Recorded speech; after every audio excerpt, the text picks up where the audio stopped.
महाराष्ट्राला कळू दे काय पत्रिका बघायची आहे नाही. म्हणजे आता किती 40-44 प्रयोग झाले, तुम्हाला खूप वेगवेगळे अनुभव येत असतील. म्हणजे थिएटरमध्ये बसलेल्यांना तर ते जाणवतं. म्हणजे असं होऊच शकत नाही की बसलाय आणि तो उठला नाही किंवा तो थिरकला नाही. म्हणजे फारच की काही वेळेला म्हणजे बोजडपणाचं जर अंगावर झूल असेल घेतलेली तरच तो नाही उठणार. तुम्हाला जे नंतर भेटतात लोक, खूप त्यांना काहीतरी बोलायचं सांगायचं असतं, तुम्हाला काय प्रतिक्रिया? म्हणजे प्रत्येकाकडे खरं तर वेगवेगळे अनुभव आहेत, पण त्यातले मी काही ठळक मला जे लोक भेटतात. एक तर खरं तर आता सध्या एक खूप सगळीकडे आय टी क्षेत्रात किंवा आपल्या या सगळ्या मुंबई पुणे या भागात खूप डिप्रेशन हा खूप महत्त्वाचा मुद्दा झाला आहे सगळ्या लोकांसाठी. तर खूप आता ज्या लोकांना मराठी माहिती आहे किंवा ही लोकसंगीत माहिती आहे नाही माहिती अशी लोक पण आख्यानाला येतात. मित्रांमुळे येतात किंवा कुठल्या मैत्रिणींमुळे येतात किंवा कुणाच्या अशा सहवासातनं ते येतात. तर आम्हाला एक ताई भेटले होते मुंबईमध्ये, मुलुंडला शो झाला होता. तर काही त्यांच्या काही प्रॉब्लेम असतील मला माहिती नाही. ते मला येऊन म्हटलं की आम्ही दोघं होतो आणि त्या ऑलरेडी खूप रडत होत्या तिथे. काय मला जनरली आख्यानाचा शेवटचा इम्पॅक्टच असा आहे की खूप लोक रडतात तिथे.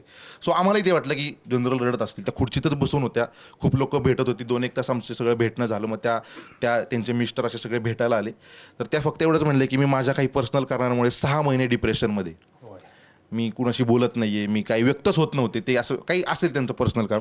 तर मी आज मनसोक्त रडले, मनसोक्त नाचले आणि मला माहिती नाही आता मी इथून पुढचं आयुष्य खूप छान जगेल फक्त तुमच्यामुळे आणि धन्यवाद.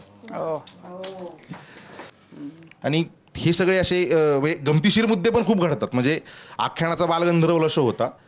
एक आमचाच तो मित्र, त्याचं नाव घेणार नाही आता, त्याचं ते घरचे सगळे त्याला हे करतील, त्याचं लग्न ठरत नव्हतं, लव्ह मॅरेज करायचं होतं त्याला. आणि आख्यानामध्ये वाघ्या मुरळी एक कला प्रकार आहे की त्याच्यामध्ये सगळं एक प्रेमयुगुलाचं सगळं अशा पद्धतीने सगळं कंटेंट त्याच्यामध्ये आहे. तर त्याने काय केलं, त्याची होणारी किंवा प्रेयसी तो घेऊन आला, तिचंही तिकीट काढलं, सगळ्या घरच्यांचंही तिकीट काढलं, एकाच रांगेत काढलं. त्यावेळेस तिकीट मिळत होती. बरोबर, कारण मी तो प्रश्न विचारणार.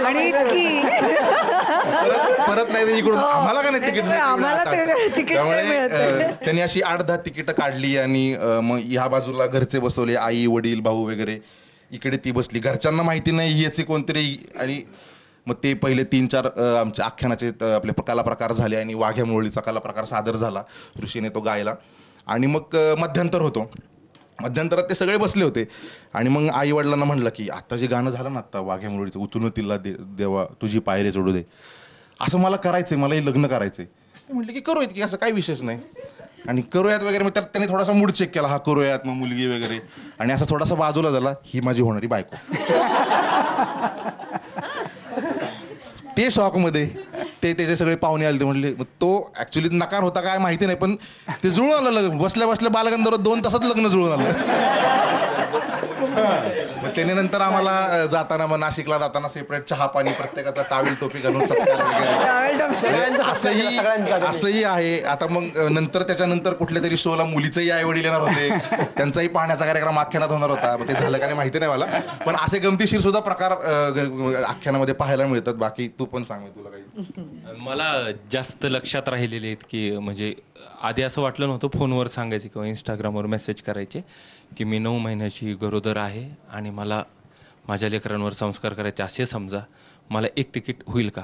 आम्हाला वाटायचं खोटे, तिकीट मिळवण्यासाठी मेसेज आहे.